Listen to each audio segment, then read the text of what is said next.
First and foremost, I want to say thank you to my Lord and Savior, Jesus Christ. If it wasn't for him, this would not be possible. Low Nose Boxing, hit the like button, share the video, leave a comment, subscribe. I'm just relaxing right now on my couch. And this is a week where there's been a lot of talk, a lot of conversation regarding fighters going into the Hall of Fame, potentially going into the Hall of Fame. You know, we had conversation about Triple G, which I stated, which I feel that Triple G gets into the Hall of Fame, but he's not a great fighter due to the fact that he doesn't have legacy-defining wins on his resume. There's conversations about Mikey Garcia, Sean Porter, and those are separate videos that I'm going to speak on. But I want to talk about an individual who's fighting next weekend, and that's Danny Swift Garcia. Danny Garcia, I can say, is the last elite level pure Puerto Rican fighter that we've had since Miguel Cotto. And I say that in terms of pure Puerto Rican because we got Shakur, but Shakur is half African American, and Shakur doesn't come from the Puerto Rican culture.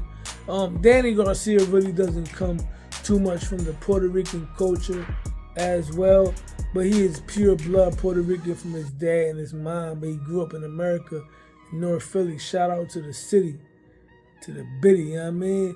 Badlands in the building. But Danny Garcia, unlike Triple G, has legacy-defining wins on his record. Danny Garcia doesn't have the type of run that Triple G had in terms of so many title defenses, right? But Danny Garcia was a unified champion at 140 pounds. He is a two-division champion.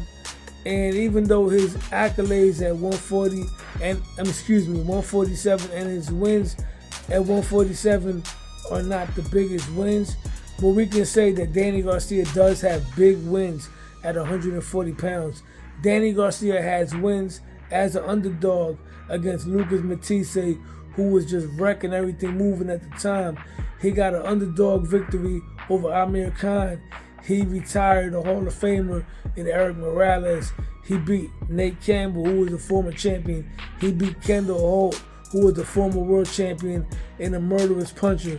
He beat Zab Judah, who was a former undisputed champion, highly skilled, highly explosive, highly athletic, highly gifted. He also beat Lamont Peterson, right? And at 147, he beat Brandon Rios. He beat Robert Guerrero. He gave Keith Thurman a tough fight. And his loss to Sean Porter was arguably a fight that could have went either way.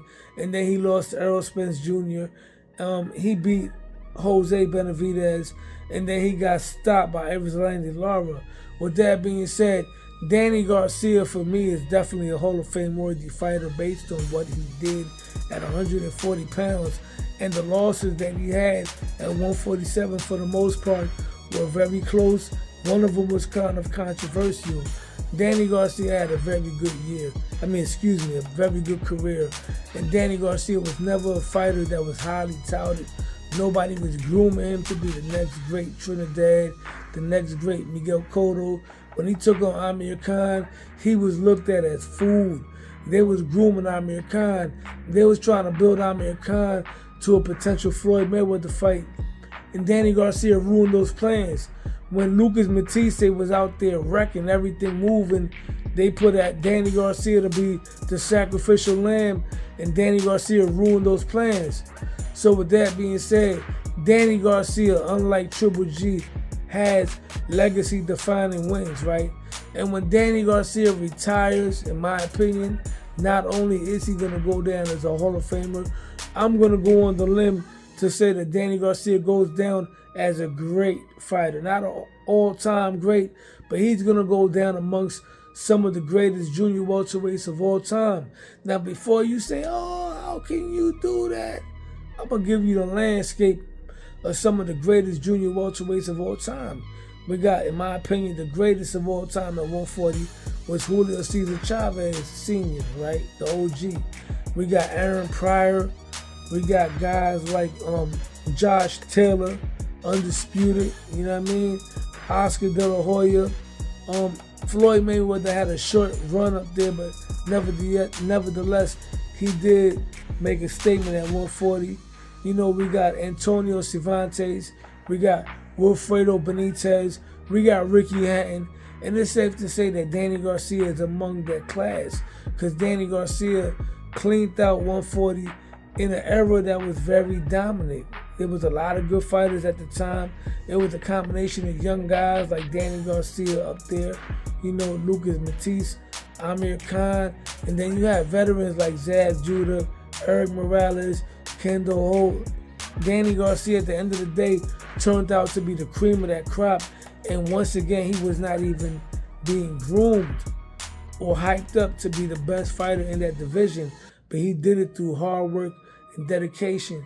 Danny Garcia has a big fight coming up next Saturday on the 18th at the Barclays Center. It's not the biggest fight in terms of name-wise and all that, level-wise, but it's an opportunity for Danny Garcia to go out on his terms, to go out with a win.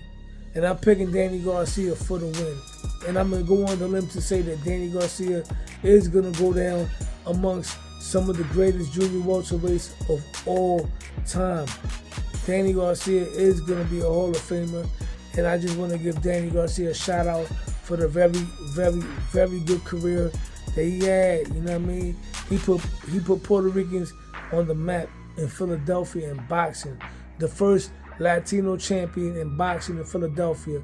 And despite Danny getting stopped in his last fight, that was more of a mental thing, you know what I mean? But we can say that Danny Garcia has one of the best chins in boxing. The man been in there with guys that can punch like Keith Thurman. He been in there with Errol Spence Jr. He been in there with Zab Judah. He been in there with Kendall Holt. He been in there with Lucas Matisse. And he took some big shots. He never went down, man. Danny Garcia took on all comers. Nobody could say he's a duck. And I just want to give Danny Garcia his flowers now, being that his career is still going on, even though he's going to retire after Saturday. Danny Garcia is a Hall of Famer, and I'm a little tired right now. I'm about to go to bed, but I had to make this video in the last minute. You know, it's organic, and it is what it is. With that being said, hit the like button, share the video, leave a comment, subscribe. Low Nose Boxing, because Low Nose Boxing, about to 207.